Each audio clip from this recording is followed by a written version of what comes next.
Y estamos aquí en exclusiva, en Latina, en la primera entrevista que nos da el virtual presidente electo del Perú, el señor Pedro Pablo Kuczynski. Doctor Kuczynski, muy buenas noches, felicitaciones. Un placer estar con ustedes.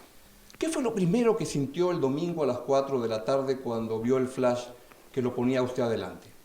Bueno, yo nunca creo tanto en los flashes, o sea que pasó el flash y dije, bueno, de repente tenemos un chance.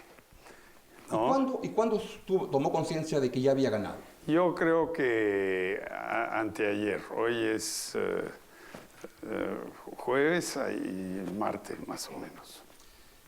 En concreto, ¿qué es lo que usted espera lograr como presidente de la República? ¿Cómo visiona el Perú que quisiera dejar dentro de 5 años en el comienzo, cuando se cumple el Bicentenario?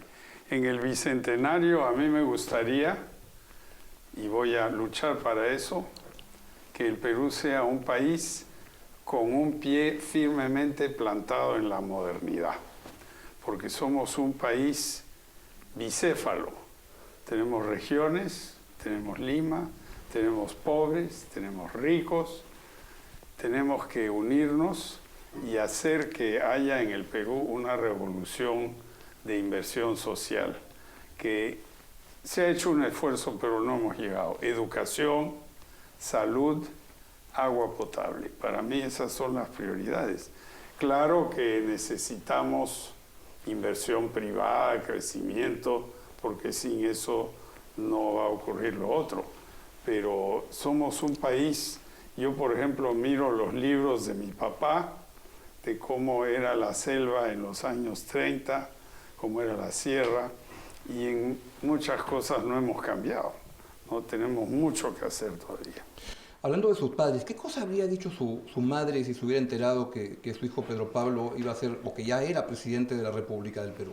Bueno, ella no lo podría creer. ¿No? No, porque ella era muy europea, muy francesa, y la política, pues nadie en la familia de los dos lados estuvo metido en política, ¿no? Aunque mi padre cayó en la cárcel de Odría por ser simpatizante del APRA, estuvo un año ahí. Eso fue su primer contacto con la política. Hablando de la política, usted tiene claro lo que quiere hacer, pero se le califica como un presidente débil porque tiene una minoría en el Congreso frente a una mayoría muy grande del fujimorismo. ¿Cómo piensa compensar su debilidad política en ese sentido? Yo creo que tenemos que convencer tanto a la Fuerza Popular como a los que están más a la izquierda, que me apoyaron, que hay algunas cosas a las cuales ningún peruano puede objetar. Uno es que nuestro empleo, nuestro esfuerzo económico en el Perú es a través de pequeñas empresas. Y si no ayudamos a las pequeñas empresas, no vamos a salir adelante. No es darles subsidios, es ayudarles a que formen parte de la gran revolución del crédito que necesita el Perú. El Perú es un país donde muy poca gente tiene crédito todavía. Eso es uno. Dos, tenemos que meterle esfuerzo, organización y recursos a la educación, la salud y el agua, como lo acabo de decir.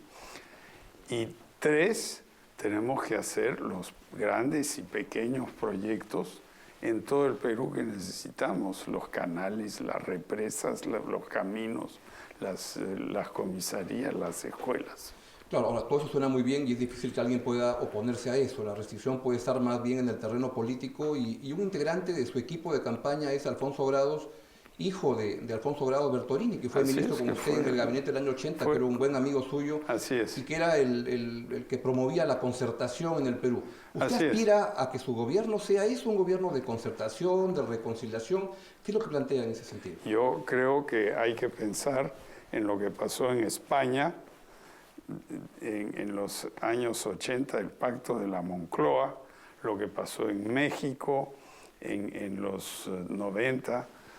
Tiene que haber una concertación. Ahora, no es simplemente hablar, hablar, hablar. Tiene que haber una agenda política, social y económica alrededor de la cual nos ponemos de acuerdo. Y todos deberían estar interesados en eso.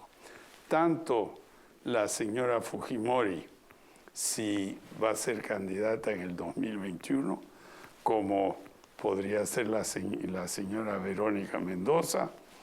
Todos los que quieren gobernar este país en algún momento deben rezar y apoyar un país más viable.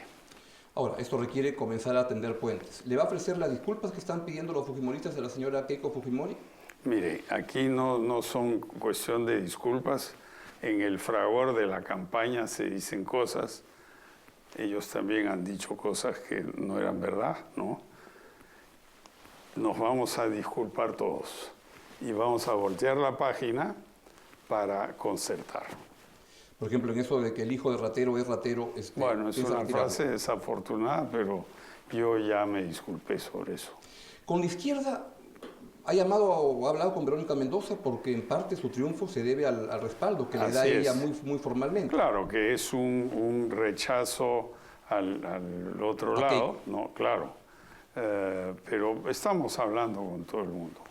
¿Y cree que es posible? Porque ellos han dicho que con usted no quieren ser oposición clara y tajante y radical. Ya, pero vamos a ver quién se va a oponer a la agricultura campesina, quién se va a oponer a las vías de penetración, quién se va a oponer a mejores colegios.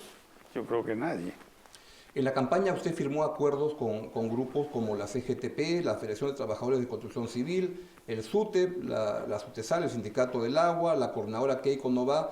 ¿Va a honrar esos compromisos? Absolutamente. ¿Cuáles son los compromisos? Por ejemplo, en el caso del SUTEP es aumentarles el sueldo, y ya hemos dicho cuánto, que obviamente hay que financiarlo, es totalmente financiable. Con Sedapal hemos hablado de que Sedapal va a seguir siendo una empresa del Estado.